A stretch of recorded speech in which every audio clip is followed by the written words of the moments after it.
My brother was 18 and in college and kind of came up with this concept of specialty hot dogs, burgers, cheese fries, high energy, beer, liquor, all in a college atmosphere.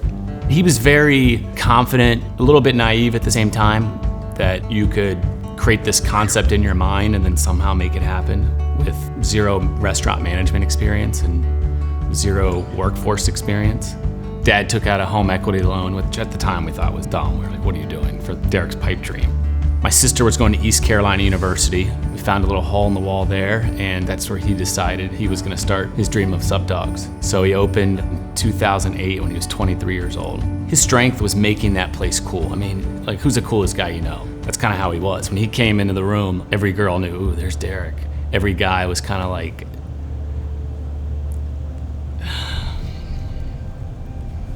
sorry, but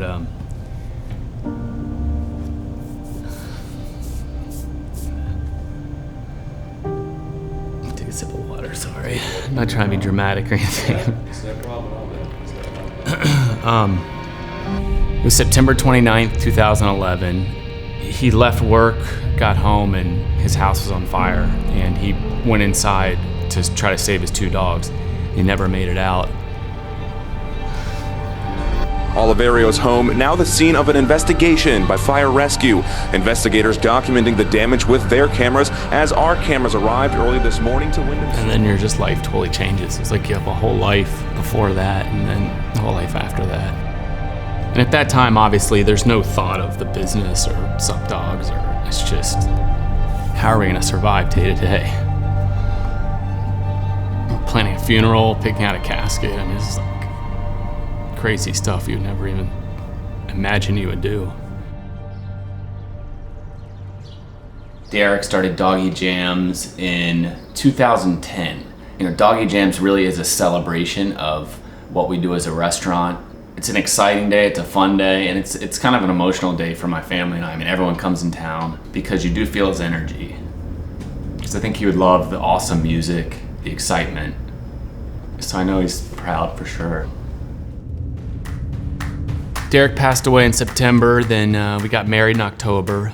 She worked in sales and I worked in radio, and we both had pretty successful careers and we were established, and we just kind of started talking about it a little bit back and forth, like, hey, what if we just try to carry on Derek's legacy and ran Sup Dogs? Worst case scenario is we're terrible, we run it in the ground, the business closes. Well, we tried, like, Sup Dogs was not our thing, like.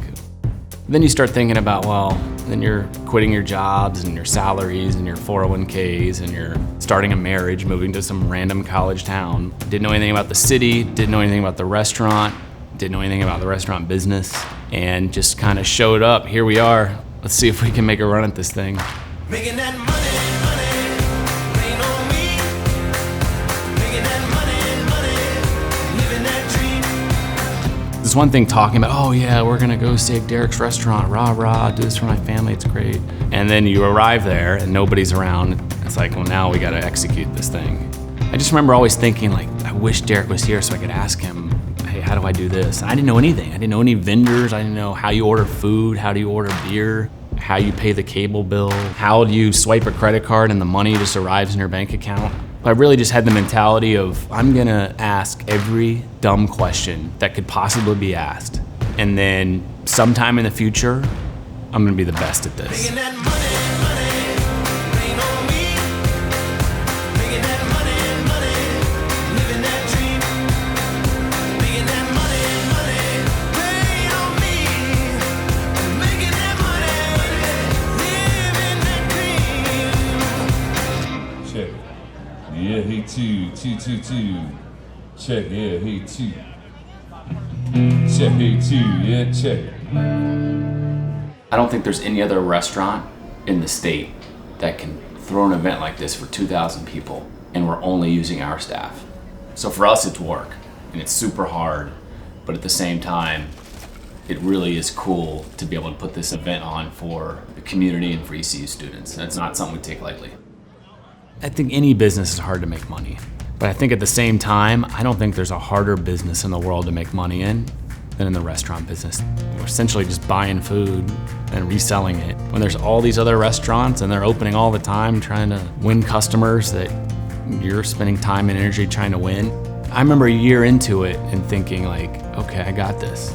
But looking back on that now, I knew nothing. I think I have it now, but 10 years from now, I'm probably gonna think, wow, I knew nothing. You know, I think Sup Dogs would be awesome in every college town in America. Now, how you get it there, I don't know. How you develop relationships in 200 college towns, I don't know how to do that. Right now, I'm focused on making sure these 2 locations are running optimally, making as much money as they can make. And what the future holds, it's kind of exciting to see. I'm not sure whether we're gonna have 2 locations, 1 location, 0 locations, or 300. But you know, I know I'm gonna work every single day, all day, to make Sup Dogs as successful as possible, and that'll never change. I'm in it just to rewrite history, cause I'm in the mood to label us the leaders of the new school. This ain't for the radio, can't find this on YouTube. This the type of killing that these critics ain't used to. In this day and age, I got time for innovation, time to be creative, time too big to waste on my time on critics hating. Flattered by your opinions, to show you I'll just embrace it. Now watch a early sunrise up, no daylight savings, go nuts when I have to. Glaze bet my sound in this beats on the house that we dreaming. Watch me way back up in the castle, my thoughts are distorted. Cause I recall guys were hating uncommonly, all of them became common denominators. Hold up.